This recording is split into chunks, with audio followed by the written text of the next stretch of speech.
Welcome. Thank you. It's good to be here. Welcome. It's good to have you here. You are a very interesting man, and I've wanted to have you on the podcast for a little bit. I wanted to be here. Care for a cherry? I'll have another. Got some Waterloo here. I did offer you some beverage, but you declined. So just want to make that clear for the audience. I'm well hydrated out here. He's well hydrated.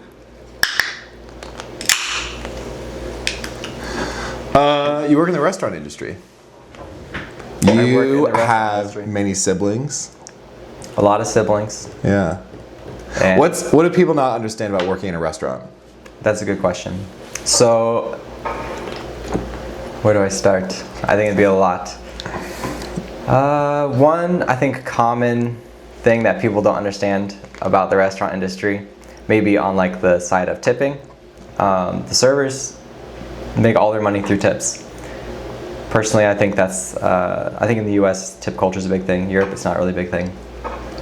The US, it's a very big thing. And so a lot of times my servers will be frustrated, not even with the guests, they'll be frustrated with themselves. If somebody is a bad tip, they take it personally, like they're doing a bad job. So that's just one thing I've noticed with the servers, the server industry, and then the guests, they seem unaffected. And they'll even come back and leave a bad tip again. So Has that affected your own tipping culture?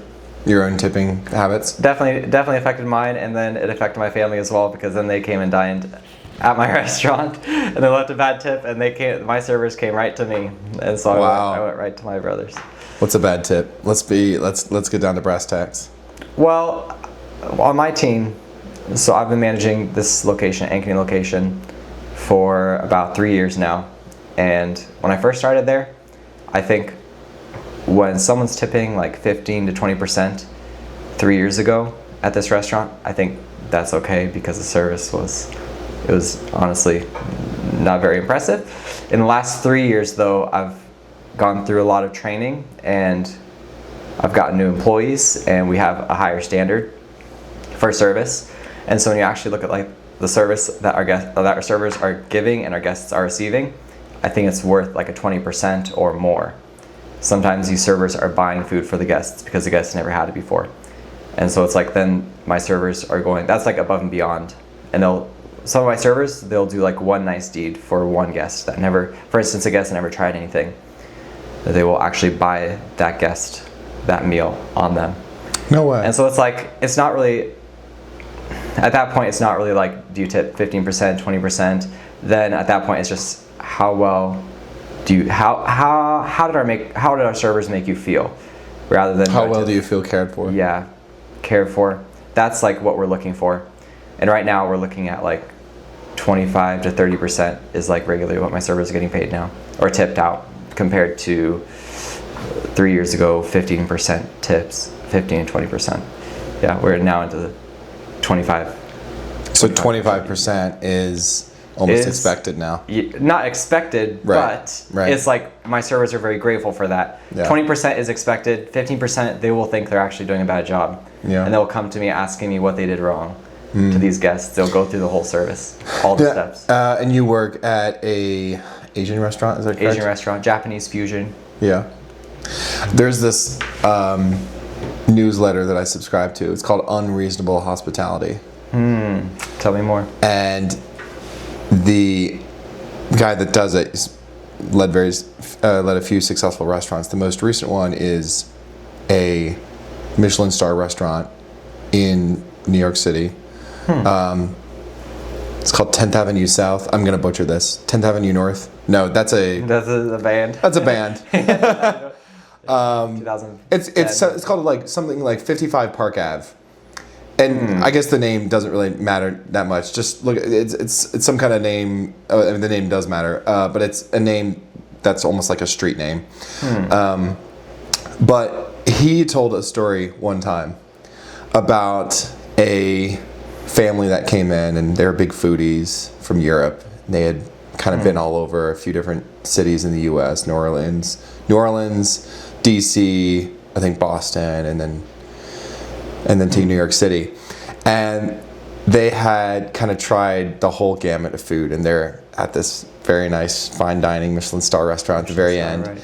And he was the owner. He was helping clear some tables. It was a busy night, and he overheard them saying, what's funny? Like, and they were just kind of joking about it. They're like, what's funny? We haven't tried a New York hot dog yet. And they're like, yeah, it's just kind of, they're like, we've tried everything. We've tried all the really nice things, the things that you're supposed to try. And they're like, it's kind of funny. We never actually got to trying out a New York style street hot dog. And he heard that and he goes, you know what, I'm going to fix that.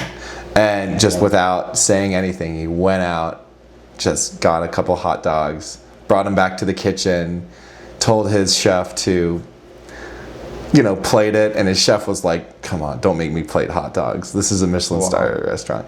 But he did, and he brought it out, and it just completely made, like, they talked about that hot dog more than any other dish that was on the menu. Not because it tasted the best, or because it had the most round flavors, or was the most, unique, but it was because they cared. Right, and I think that's something that's very important for the hospitality industry, and I think any restaurant that would like to succeed, they exceed the guest expectations. That happened to me. One of my servers, they overheard a guest talking about milk. Their baby was like crying. They did not have any food for that baby. They didn't have any milk. And one of my servers overheard the guests say that they wish they had some milk. And once I heard that, I rushed to the store, grabbed the whole milk, brought it back. They saw my taillights turn on in my car. I think they saw me running out. There's a bunch of country songs about that. Yeah. So I see those taillights. So when I got back, those tires screeching. Yeah, I pulled it with the milk. I think they saw my taillights. They said, "We just saw you leave and come back," and that made their night. They did not expect milk that night. They did not. Do you not have milk stocked? We don't have any milk in our restaurant. Really? Japanese restaurant, right? Yeah. So I guess we had maybe half and half, but no half and half. No half and half. No, not for coffee and teas. No. Wow. We don't need caffeine. We use natural energy. It's sushi. Sushi. What's up to Gary? Do you get fresh seafood in? We're in a landlocked state. We're in Iowa. Fresh seafood. Do you get fresh seafood shipped in somehow? Yes. So we have 2 items that we get shipped in overnight. We have our premium cuts, which will be shitoro, otoro, and hamachi. And those ones are shipped in overnight every week. So we usually have them for 3 days maximum. Either we throw it away or it's sold out. These cuts will be $14 to $16 for just 2 pieces of sushi, and sometimes people will get like 5 orders of those. And so that's one product, and then the second product are oysters. We get our oysters shipped in fresh from Seattle, like every week, and we only have them until they're sold out. So that could be 1 day, 2 days, 3 days. What day do you get your oysters in? Tuesdays for everything. Tuesdays for both. Fresh oysters. Tuesdays fresh shitoro, otoro. No, that's interesting. Why wouldn't it be Thursdays or Fridays? Because I assume a lot of the revenue comes in during the weekend. Yes. So Monday is our slowest day of the week. Wednesday would be the second, but Tuesday we get typically hit pretty hard. Wednesday's a dead day. Thursday is ramping up to the weekend. And then Friday is like our slam. It's like our busiest day. It usually takes us about a day to process the fish. So we start selling it on Wednesday, Thursday, Friday. So that's like the 3-day where it'll be sold out. Something like that. So yeah, we do a good job at making the freshest fish. We have a lot of guests telling us they come from Japan or Hawaii, and they tell us that it's like they're in Hawaii right there. Yeah. Maybe I'll have to try it out. Might be an unpopular opinion in Iowa, but fresh sushi, Fresh sushi. I mean, yeah, I've always thought eating sushi in a landlocked state might not be the best idea. Right. Well, especially we're like double landlocked. Double landlocked, and Nebraska too. I heard something about Nebraska too. Yeah. But you would think there wouldn't be good sushi, but they have one of the top sushi restaurants. I've just heard rumors, but they have a lot of sushi restaurants in Nebraska. Omaha, Nebraska. Yep. Yeah. And we're actually. We might consider putting something there in the future, but because there's 3 locations here, right? In the Des Moines area, there are 5. 5. 2 in Ames, 5 in the Des Moines area, the Des Moines Metro, Urbandale, Waukee, West Des Moines, Johnston, and Ankeny. Which location can people find you at? Ankeny, Urbandale, and Johnston. Ankeny, Johnston. Yeah. And each location has its... And the name of the restaurant again? Wasabi. Wasabi. Yeah. Each location has its strengths and weaknesses. And the 3 that I work at, I know the strengths and weaknesses of those ones. Okay. Starting with Ankeny. Strength is the sushi. Ankeny is the only location that gets shitoro, otoro, hamachi, and oysters. The other locations just stick with the yellowtail, salmon, the salmon toro. Hamachi is seasonal for those guys, but they don't get any oysters. So Ankeny has the freshest fish. We're the only ones that get it flown in overnight. We spend the money for our guests so they can enjoy that. So Ankeny, it's the fresh sushi. The freshest sushi, I believe, in all of Des Moines. People come to Ankeny location for that. Our Urbandale location is the hot food. The hot food is like unmatched to all the locations. Fried rice, pad thai, lo mein, teriyaki chicken, all these items. Just all the hot food. Urbandale, yeah.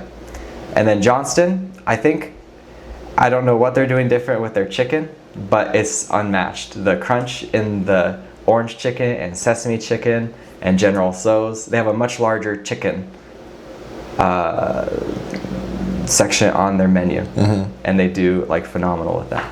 A panoply of chicken options. General Tso's, orange chicken, sesame chicken, teriyaki chicken, cashew chicken, yeah. Ankeny only has like 3. Orange chicken, teriyaki chicken, sesame chicken.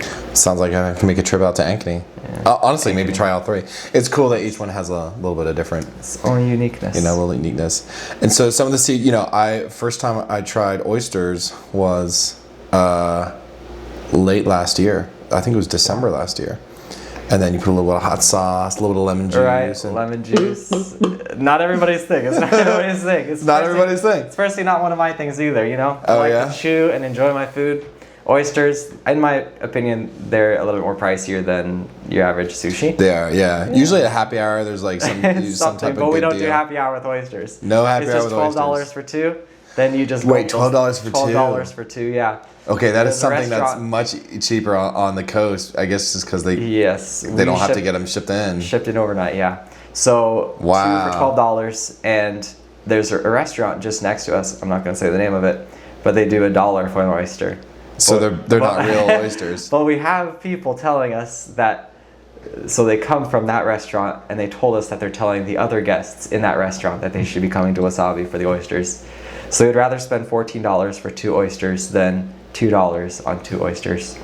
There's no chance that those are like fresh oysters, or I have no idea. How are they doing that? Okay, we don't even need to talk about that. Ours are fresh from Seattle. I'm from Seattle. It's let's talk about that. Seattle a little bit. I'm actually proud. You are a Seattlean. Seattle. It's called a Washingtonian, but Washingtonian. When you say you're from Seattle, you just say I am from Seattle. Yeah. If you're from anywhere else, you just say I am a Washingtonian. Okay. Yeah. Okay. But if you say I'm from Washington, people will be like, "Oh, you're from Seattle?" No. Seattle's a big difference than the rest of the state. You got Eastern Washington, where it's just like Midwest. You got the kind of Midwest vibes, and then you go to the West Coast, and you're like, it's the whole thing, California, Oregon. It's just what about it's a little bit iffy. A coast does that to a state? It seems like that's a good question. Honestly, when you get to a coast, it just becomes infinitely more, liberal. We could say liberal. Yeah, I'll say liberal. I think it's more liberal. And they even say it on there. Keep Portland weird, and Seattle's the same thing. Keep Portland weird, yeah. I sent you a video the other day of people just doing these weird things. Oh, that's right. I was thinking about that video, and I forgot that you were the one that sent that to me. Yeah, they're just a bunch of tweakers in Portland, Oregon, just enjoying life. And I think there's some complications to I think this would be the Peninsula Northwest where I'm from, and I think just the whole coast. And I've actually talked to my brothers about this, just because we're all from there, and then we come to the Midwest and we see everyone's like very grateful for life. They're grateful for each other. It's very community oriented. So we kind of did a little bit of deep digging, and I'm curious to hear your thoughts as well. So, for instance, I'll speak for myself. In Washington, there's a lot of nature. There's basically endless options. If you want to go on dates, you can go hiking. You can go to the beach. You can go on a long drive, and it'll be a different scenery, everything. There's a lot of coffee shops and restaurants that you have just a beautiful view. Just everything. Dates are awesome. Then if you wanted to raise a family, you could put them up in the mountains, just off the grid. Very easy to just live a very peaceful life, just away from society. But just that whole area in Washington, west of Seattle. And that's actually where it's very liberal in those areas. So my brother's hypothesis is there's so much to do there. You become ungrateful with the scenery, and you start focusing on just the problems with people. And so even though, like Iowa is very popular, I think it's 4.2 million. Around that, yeah. Yeah, 4.2 million, something like that. But it's such a good community. Out in Washington, like at least the west side of Washington, the population probably combined west of Seattle is probably around 60 to 80,000, 90,000. Wow. Whereas if you go to the east side, that's probably the biggest population. Everett, Puyallup, Seattle, Olympia, the capital. Mm-hmm. So then I think when you get out there into that rural area, that's where like a lot of the liberals are at. Yeah. Unfortunately. Yeah. That's where I'm from, and so I got to experience that. The activists, they're really pushing for like the cleaner forests and everything, which I am for. Mm-hmm. But then it's more towards, we don't have to get into those politics. But my hypothesis is that they're around the nature so often that they become ungrateful for it, and they start focusing on people more.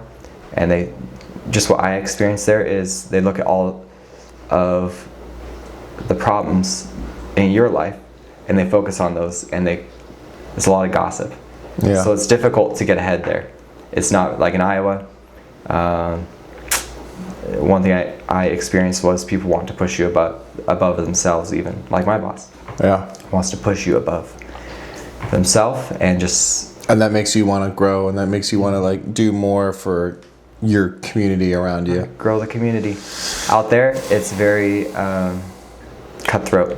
People are talking about you behind your back. They're gossiping. So there's not a lot of support. So then that leads to a lot of people feeling empty. It's basically in solitude. And I think when you have people who are not in community, they're in solitude, I think there's a lot less checks and balances. And that's where you see a lot of drugs coming in, because now people are feeling lonely.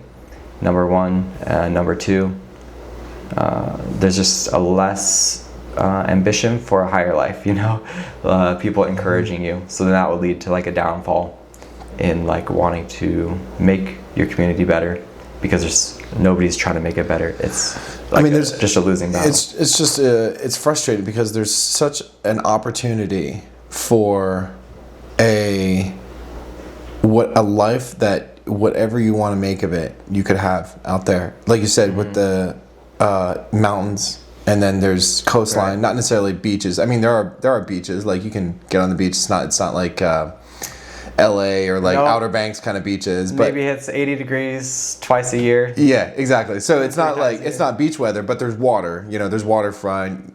People do boats, sitting in the car. Yeah, there are some boats, wetsuits. Yeah, and then there's plenty of mountains, and then just incredible scenery. And yet, I heard a quote one time. It's like ungrateful people will always find a problem from a solution, or like find a problem in a solution.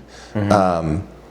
And when I think one of the most, as I go through life and getting friends, and some friends I keep, some friends kind of dissipate a little bit here and there, which for one reason or another, I'm not saying it's a bad thing, but one of the things that I do want to drill into, I think all of my connections and interactions in life, is a sense of optimism, because you really can. Optimism isn't just like a state of mind of like a blind optimism, or just a foolhardy dream of like, oh yeah, it's gonna be great, it's gonna be amazing. It's understanding that life is hard and it takes work, but there's still a point to it, and obviously on a deep spiritual level, like that is very intrinsic to me, and I know to you as well. But even if it's not a spiritual journey, it can definitely be a mental health type of mechanism that you keep that optimism, and then you go and that you keep going forward. Right. And I think there's just not a lot of optimism in Washington. there's not yet a lot of optimism, but but the idea is that there's so much opportunity for optimism because you have amazing, like, huge companies there that have just fallen off. Right. Yeah, I mean, nobody really likes Microsoft. Nobody really likes Starbucks, but they're huge. Starbucks, right. What other companies you got out there? Costco, that's right. Amazon. Of course, I could have created Amazon. That's kind of an unpopular opinion right now. But I mean, Amazon, they have headquarters in Arlington as well. Right. And I mean, say what you will about large corporations. I'm not for them as much as anybody else is, but they do present opportunities for a large income, and then you can pass it down, and you can have a good life, and you can make a difference. Yeah, I mean that's what they're trying to do out there, but there's like this. There is an epidemic going on out there of homelessness. Yeah, everywhere, and fentanyl and homelessness is kind of taken over. It's kind of well known, taken over Portland and Seattle.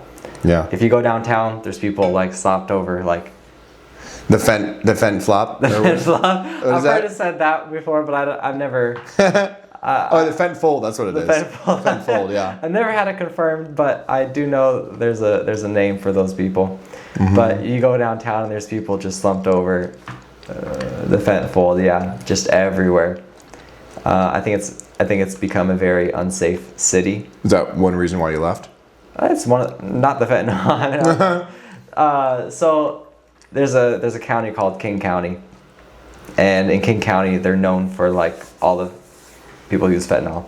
There's like a rehab center there, but what they've done is they've given all these fentanyl users. This is crazy. They've given these fentanyl users. They went through rehab. Now they're out of rehab, and they gave them a one-way ticket, a one-way bus to anywhere they wanted to go. And so it's almost comical. But where I grew up, it's a retirement home. And it started around 3 or 4 years ago. All these fentanyl users just started showing up in this retirement town. And now you got like these, it's like the 60s, 70s, or it's like 40s and 50s music, like the doo-wop music. It's like there's these classic cars driving up and down town. It's like 20 miles an hour, and you got this fentanyl user just like hanging out in the city now. How'd you get here? It's like, how'd you get here? And so we did some research, and we found out that they're giving these fentanyl users like one-way tickets out of King County. Wow. And they're just showing up all over the state now. And so it's actually affected my hometown, and it's actually changed the culture there. That's awful. Yeah, and there's a lot more drugs. There's a lot more drug usage. The police are like cracking down on a lot more operations where people are actually creating these drugs illegally. It's all illegal, but I never heard of drug usage growing up. It's just a bunch of old people. Yeah. There's like 20 nursing homes in the city that I live in. Wow. The large population is over 60 years old. Yeah. Yeah, classic cars driving through town. And they go, oh, these boomers, they can deal with the fent fold people.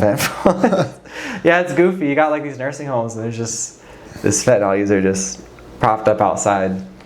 It's like, where did this guy come from? It's such a peaceful city, but then all of a sudden there's just this homeless population. Nobody wins. Yeah, nobody wins with drugs. Right. Nobody. I've never seen it happen. Unless they turn themselves around. But yeah, my hometown, Sequim, Washington. You gave me a great date spot. If I end up find myself in Seattle, you said like right area there. Sequim, Washington. You gave me a specific pin, and I saved it. That's close to Washington, but I'm not going to give it away. Don't give it away. Yeah. You have to know Daniel yourself. Secret spot. If you want to find that out, but you can win anyone's heart. It's good. I promise. Yeah, you wouldn't know until you tried it. I think you said you had 1 or 2 experiences there. So. I've had a few. Yeah, you've had a few. Yes, we won't get into those details. But definitely a beautiful spot. It's the nature. You got bald eagles out there. Sometimes you can see orcas jumping out of the water. I've got a few pictures of that. Wow. There's the ferry boat that goes from Seattle to actually King County, Kitsap County. Then on that ferry, I've seen it like 2 or 3 times now, where there's just like it's not even an orca, it's just a full-on whale, just doing like one of those flips. You know, you see Yeah. National Geographics. Yeah. Boom, right there in Seattle, and it's free. Boom. Actually, you can take the ferry for free. You can take If it you're all walking, all day long. all day long. You can just go back and forth. Back and forth. Yeah. I took Walking the on it. ferry from from Friday Harbor, from I don't know that one. oh, what's the place? It's like 60 miles north of Seattle, and there's a ferry from this place that's basically North. yeah, north. Oh, okay, yeah. That would make Anacortes. sense. Anacortes. There's a lot of islands up there. There's a lot of islands. A lot of islands. But so I went from Anacortes to Friday Harbor, San Juan Island, Well, the San Juan Islands. and You know that name. it's beautiful. Wow. But you didn't go to the date spot, so No, I didn't go to the day spot, not yet. And I also went in March, so it was not as cold. Sorry, not as warm as it should be. not as warm. Yeah. Yeah. I mean, it never March. gets super cold, but it never, Not but super it cold. barely ever gets super warm too. I think it gets warmer than it gets cooler. For instance, maybe 1 week out of the year, it's 20 degrees, between 10 to 20 degrees. But then the rest of the year, it's, going into winter and coming out of winter, it's sitting around that like 30 to 40 degrees. And then the rest of the year, it's like 40 to 60. And then maybe for like 2 months out of the year, it's in the 60 to 80 degrees. Oh yeah. But Which yeah, I mean, it's with very- 60 to 80 is lovely. Really. Right. I mean, that's if you Sweater wake up in weather. the morning and it's 60 Sweater weather in the morning, t-shirt and shorts at night, or in the middle of the day. in the middle of the day, yeah. Yeah. Around nighttime, you put the hoodie back on, you know. So it's We always need to sweater take weather. back our coasts. Take back our We need coasts. we somehow That's right. we could start another war. That's actually been on my mind. I've actually been recruiting people. So if you know of any patriotic, all-in folk, send it my way. Should just take back our country. Take back our country. Do you like my America 250 decoration? I love it. I love the It's nice. ribbons. Yeah. Ribbons coming off. I think Adds a little flair. Fugazi. Fugazi is just. It's nothing. It doesn't exist. It's But not this even one here. does. It never was. You know, I've been feeling very grateful for our country. There we go. Optimism. Let's talk about Optimism. optimism. I'm in Iowa. We're in Iowa. Iowa. The land of sign. opportunity. It says land of opportunity, and the sign says freedom to flourish. Freedom to flourish. And I What does just that mean for you? freedom to flourish. That is a good question. I think, you know, coming from Washington, there's not a lot of freedom there. You know, you got these major corporations. You got this. It's just like what would this be? It'd be like Gigafactory. Gigachat. Gigachad. Yeah. Gigatron. No, just these massive corporations where they're just sucking up so much money. It's like a vacuum cleaner. Oh, for money. yeah. You know, Gigajobs. Gigajobs, yep. So you got like, if you wanted to start a business in tech, boom, Okay. you got Microsoft. They're already dominating that field in Seattle Boom. or Washington. Yeah. You have any kind of postal services, or, you know, you can sell anything on Amazon. Amazon provides anything. They can just fly it overnight, something like that. So any kind of Oysters, like maybe. Oysters? No, you just get those fresh. Anything you want to buy, you could get on Amazon, and it's just shipped right to your door. So any kind of retail, it's a very hard business. Restaurants, I think restaurants might be something that's a little bit more forgiving than literally every other industry. So I did see a lot of restaurants going up, but you need capital for that, and that is the hard part in Washington, because I think the economy has slowed down a lot. It's like it's not so much of a river. Iowa is like a river. You got all these roads. It's literally like the whole layout even of the state. You got all the roads. There's so many people coming in, so many people going out. Washington, like I said, or at least where I grew up, it's a lot of people just sitting there. You know, old people. They're passing away. Not a lot of money going around. They're just enjoying their life. So when you look at Iowa, you tell me, what would it look like, the difference between Washington and Iowa? Opportunity. To flourish, yeah. Opportunity to flourish. I think there's a lot of people coming in and a lot of people going out. And you look at, you think about that system of like people coming in, people going out. If you had a business, here's business A and business B. Business A, someone gets a job there, they stay there for 20 years. Okay, every position, they stay there for 20 years. Now, you have all these young people who want to get a job. They try to apply at this business. and they get denied. Why? They have enough employees, 20 years, standing strong. These employees know everything. It's a strong team. They're not going to be, unless the company is expanding, which if the economy isn't booming, then it's probably not going to be expanding that much. They're not going to really have a need to hire. Okay, that's situation A. Situation B is you've got this whole building full of jobs, and the average time is 3 to 5 years. Wow. 3 to 5 years, it's entirely new people. It's just an example. I'm not saying, I mean, some businesses it might be that example. Restaurant industry is definitely like that. Okay. And 3 to 5 years, it's a good time frame to learn what you need to learn and get on to the next level. Here in Iowa, they push you to go to the next level. So you're rarely sticking with the same thing unless you're working retail, Target, Walmart, all these businesses. But I think Homemakers. Yeah. What's another one? Hy-Vee. Oh, yeah, jinx. I pronounce it Hy-Vee. Everyone else pronounces it Hy-Vee. Hy-Vee. I pronounce it Hy-Vee, and I'm gonna stick with that. I just say Hy-Vee. Okay. I don't say Hy-Vee, even though it's 2 E's, right? It's 2 E's. Mm-hmm. Right. So you look at this second business. You have people 3 to 5 years. That is 3 times more jobs being provided. And these people who are growing, at least in my industry, I get to watch people grow into a new version of themselves, whether it's financial goals or, for instance, just a quick sidetrack for my host team. I can work those people into management, and they can use those management skills in an entry-level management job as somewhere else where you need a degree. So that's just a little sidetrack. But the second, or situation B, would be you have a lot more people coming in, a lot more people going out. It's providing 3 times more than this job who people work for 20 years. Mm. So in Washington, it's more like that 20 year. In Iowa, it's more like that 3 to 5 year turnover. So it's providing a lot more jobs, and I think supporting the economy a lot more as well. Just that job is supporting them for where those people are at right then. They grow up, they move on to the next thing.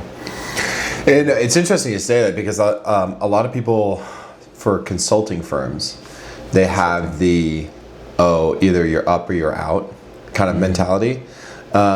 And so that's what I was thinking when you're saying 3 to 5 years, and not necessarily like the 20 year, you're just in it for the whole career. So I guess that's just what I've experienced. No, but I think what is restaurant. I think you're onto something there, because even if it is a consulting firm and you're doing 3 to 5 years in one, you're just going to the next one, and then someone from there is coming to your firm, and then everyone just kind of switches places. So you're still going to be in consulting for 20 years, even if you're not at the same company for 20 years. Same company, so right. You're still taking the same job. And so that's probably like that with the same people. They probably thousands and thousands of people that work at the top 4 or 5 companies in Seattle, where they're going to leave Starbucks, but they're going to go work for Microsoft, or they're going to leave Microsoft and go work for Amazon. And so you have the same top level predators, not actual predators, but job predators, a feeding frenzy, and very hard to break into that. I mean, I think that's one of the issues. Very jobs right now. Just, I think it's tough. I think you are seeing that in Iowa now. Really.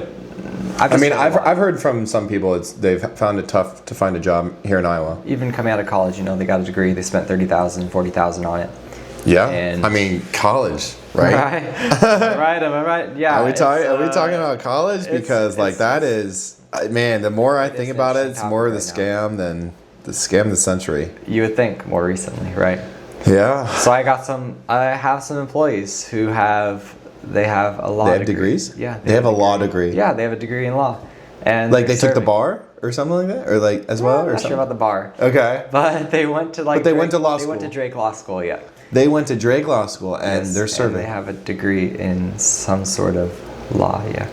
International law. They could say, I forget Your Honor, exactly I make a motion to compel. Correct. They would know exactly the words to use. Yeah. And here they are working maybe 20 hours a week, and their salary is sitting around, this one would be around 50 to 60,000. Which is not terrible. Right. I have about but- 5 team members who are working 15 to 20 hours, and they're making 60 to 70,000 A year? a year. Yeah, 15 to 20 hours. That? Okay. 3 hours a You night, know- 4 hours a night. I don't need to hear any So- complaints. I don't want to hear any complaints from anyone saying that, if you work hard and you probably can't start at a restaurant like yours a lot of times. Right. If you don't, I never you hire someone without, that's without server experience. without server experience. But The hey. average age is 27. Average to age is 35, 27. yeah. 35. Okay. 27 to 30. Okay. Most often they're 30 years old or Okay. older. But I have just some, I went kind of in the deep end. I hired some 21, 22-year-olds, so it's really pulling the average down. Yeah. But, average is around 27 to 30 years old. I mean, what's great about serving in a restaurant, you can start when you're 16, 17, 18. Right. So, So a lot of my employees, they've been serving their whole lives. yeah. And so they know this industry. And they probably look at a job where they'd have to work at least 40 hours a week, but probably 45 to 50 hours a week. to find any And they would close to that. start out making maybe even a little bit less than 60. Right. And it would go up from there, obviously. And their only responsibility is taking care of that guest at that moment. Yeah. They're doing all these micro sales. It's still sales, but Yeah. it's micro sales. They are their own businessman. I just manage those. I manage the larger picture. It sounds like a pyramid scheme. You could look at it that way. But that's all the industry is just the servers are their own businessmen. I have 6 on a Friday night. I'll have 7 businessmen or women on the floor.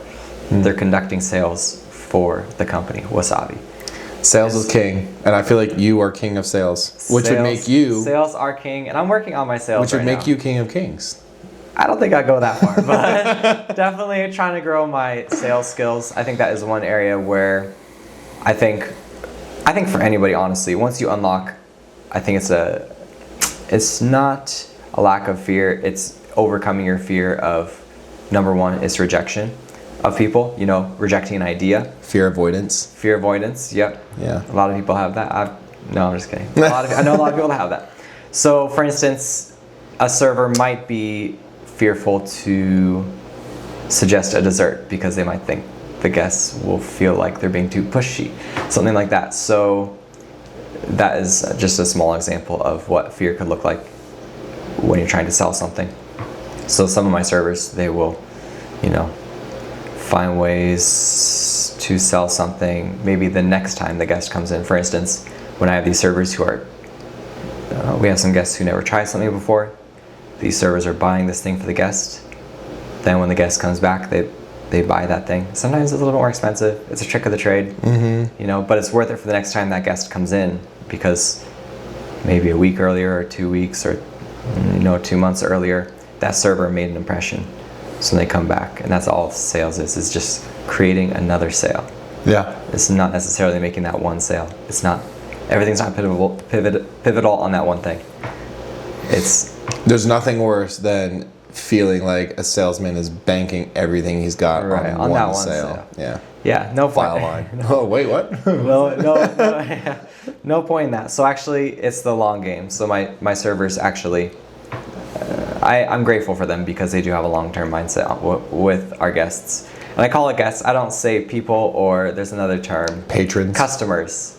I think customers. So I got that word out of my servers vocabulary. Yeah. All my front of house staff, they do not say customers. They say guests. Yeah. Why? Number one, we're in hospitality.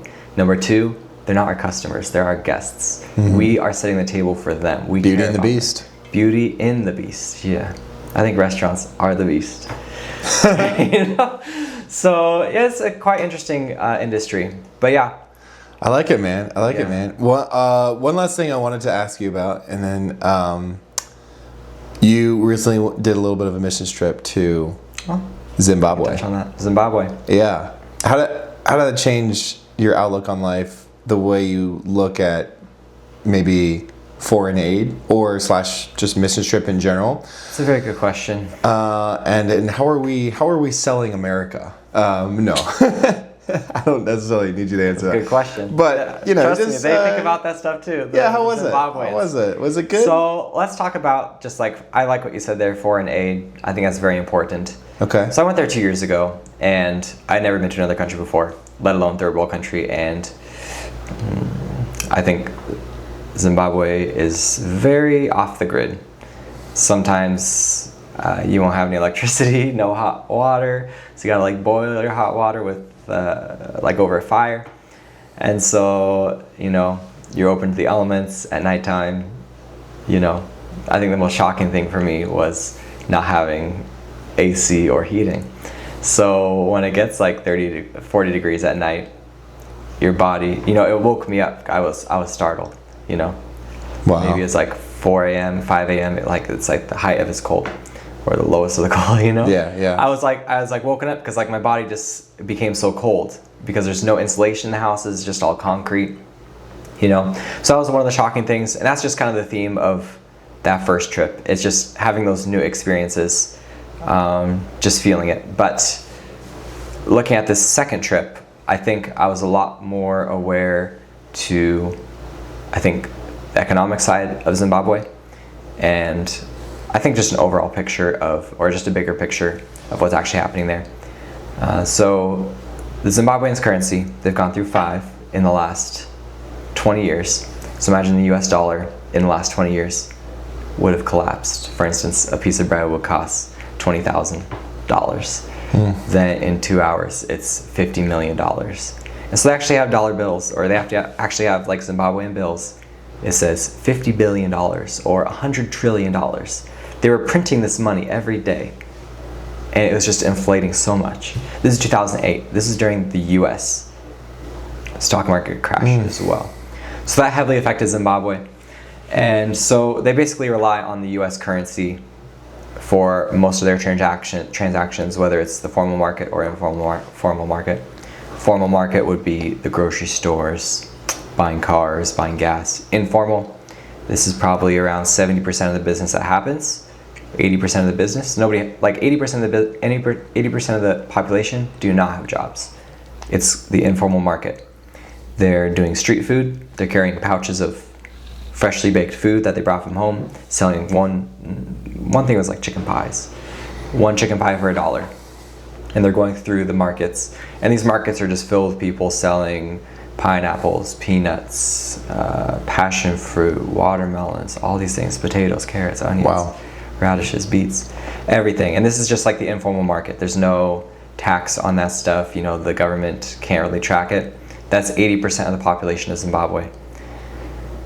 The other 20% are these foreign companies from China. You have China impacting it a lot. Then you have the UK impacting, or just Europe impacting Zimbabwe. So you've got these white farmers from the UK, maybe 6th, 7th, 8th generation farmers who are actually quite wealthy. They have a decent amount of money. And then you've got the Zimbabweans who were farmers maybe 3 or 4 generations ago, but they've actually, if you look at the current population, 80% of Zimbabwe, they don't know how to farm. They don't know how to manage money, so finances.